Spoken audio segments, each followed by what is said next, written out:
Alright, hello. My name's Liam Horner, and I'm going to be discussing my Religion 1710B, Assignment 1, which was to attend a virtual religious service. So I chose to do an evangelical Christian service. It was a live stream of the Metropolitan Bible Church in Ottawa, and it was their Sunday service led by Pastor Richard Agnew on March 10th.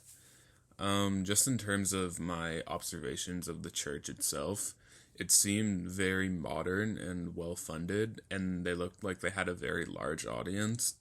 And it felt like much more of a spectacle than any other church service I've personally been to, as they would have a full band come out and play a few worship songs around every 20 minutes in between the speaking portions. And I knew that this sort of worship existed, but I'd never witnessed it myself. So I found that portion to be very interesting. And in terms of the service itself, it started with the band with a few worship songs, and then the pastor came in with announcements for their upcoming events at the church. Like they have an Easter event and a newlywed event coming up.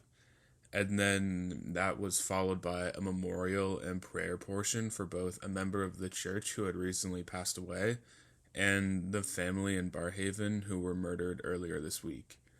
And then they went back to the band for a few more songs, and then back to the pastor who commenced his Bible study portion of the service, where he was reading and discussing Matthew 26, verses 1 to 16.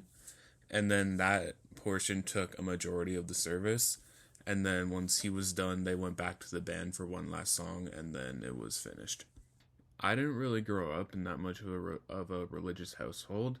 I was baptized into the Protestant church, which my extended family belongs to, but I didn't grow up going to church or following the religion aside from attending weddings and funerals within my family. However, I did go to a Catholic high school, and that's where I took religion classes and went to mass once a month.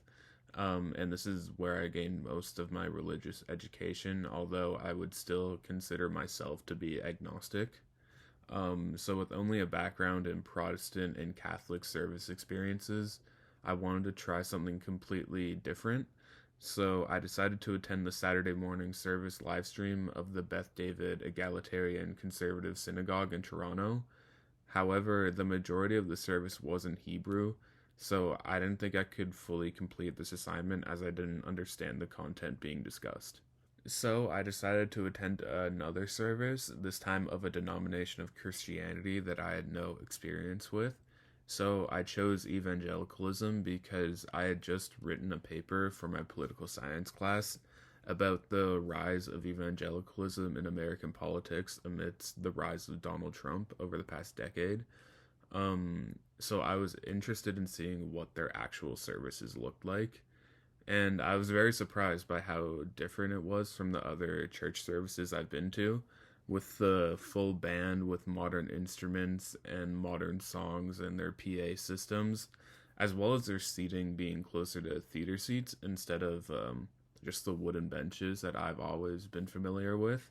And as well as their clothes, it was surprising to see everyone on the stage in sort of a business casual attire, since in all the past church services I've been to, the people on stage were wearing much more traditional vestments and robes. But the rest of the service I thought was pretty typical in terms of what I'm familiar with. There was just one thing that I found to be a little strange. As the pastor was talking about how to come to terms with the fact that we're all gonna die someday, he recited a quote by Woody Allen, which I thought was sort of strange given Allen's current reputation. But overall, while I don't think this experience gave me a different perspective on the religion, it did give me more of an insight into what an evangelical church service actually looks like. And that made this a really informative experience that I think I'll remember for a long time. In terms of the academic material that I looked to and cited for this assignment, I had the book by Mark Hutchinson and John Wolffe from 2012, titled A Short History of Global Evangelicalism, published by the Cambridge University Press. And I had an academic journal by Mary Ann Littrell and Sandra J. Evers, published in 1985, titled Liturgical Vestments and the Priest Role, published in the Home Economics Research Journal, Volume 14, Issue 1, pages 152 to 162. And then finally, I had another book by Donald W. Dayton, published in 1991, titled The Variety of American Evangelicalism, published by the University of Tennessee Press. And thank you for listening.